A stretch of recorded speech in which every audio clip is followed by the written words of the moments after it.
Beer. The word brings many thoughts to mind with its mention. Many will first think of comical beer commercials. Did you bring anything for the clothing drive? No. Too bad. You get a free Bud Light for every article of clothing you donate. Sweet. Morning, Bob. Morning, Jim. Others will think of uproarious celebration. But how is it made? And what can beer do for people other than intoxicate them? We'll begin by taking the time to answer the first question with a trip to the Tenpenny Brewery in Connecticut. Craft brewers, like the professionals at the old Burnside Brewery in East Hartford, Connecticut, have made a good living creating their own specialty beers, ales, and stouts. Founded in 1911, the old Burnside Brewery was once a location that supplied fresh well water to ice companies. We drilled a well under our brewery, or under the ice plant in the 50s. It was originally there to cool off ice making machinery. We started selling the water out the front of the ice company for $0.25 a gallon in like the 80s, and then in the mid-90s we noticed all these guys showing up with these 5-gallon buckets. And I'm like, what are you doing? Do you have a fish tank? They're like, no, we're homebrewers. This stuff makes great beer. Since the year 2000, they've shifted their efforts towards brewing. While the size of the brewery may be modest, the technique and care they put into their work is quite sizable. We have our own water source here on our property. It's an artesian well drilled 400 feet on our brewery. It actually, the aquifer that feeds it, fed the ice pond my great-grandfather used to cut the ice blocks off of back in the early part of the century. So we take that water and make our beer with it. We get all our malt direct from the UK. It comes from Mutton's Maltsters, which is one of the oldest malt houses in the world.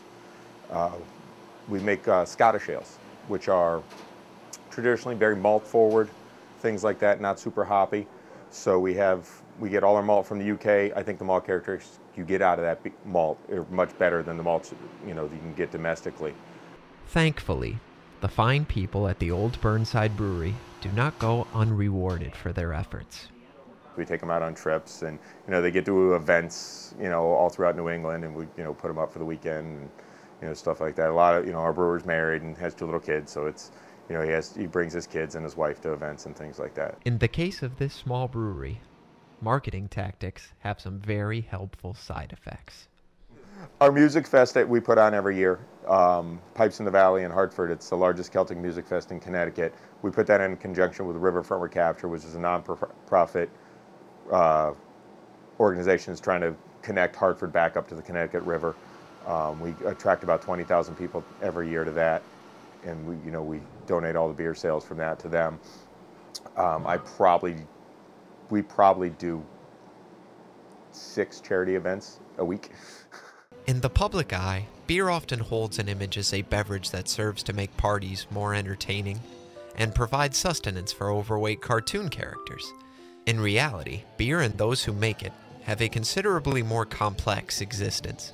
In the case of the International Association of Firefighters of West Hartford, Local 1241, seasonal brew samples can be used as a main attraction for a fundraiser meant to raise money for the Muscular Dystrophy Association.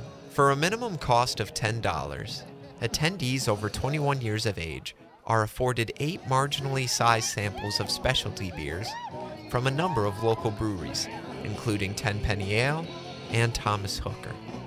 Once the festivities are concluded, a refreshingly generous portion of the event's earnings will be given directly to muscular dystrophy. Everything we collect money-wise goes to the MDA. Between the nature of the event and its general popularity, breweries are eager to volunteer their time. All the distributors are here that do business with Whole Foods. So they coordinate with Whole Foods and come out and set up. And it's a way for them to get their beer out in a relaxed atmosphere. Even though the offerings of this charity event appear to sweat, the firefighters of West Hartford have confidence in the night's outcome. So, all working well, we're looking at maybe $5,000 to $7,000 to raise towards this. It's added into what we've raised already, which is about $15,000 for the year. As we've seen, beer does not exist solely to inebriate teens and be served at parties. If used properly, it can provide decent people with a good living and even aid others in seemingly insurmountable struggles. Hopefully, you won't look at your next six-pack of brews quite the same way. For Connect TV, I'm Kevin Pilati.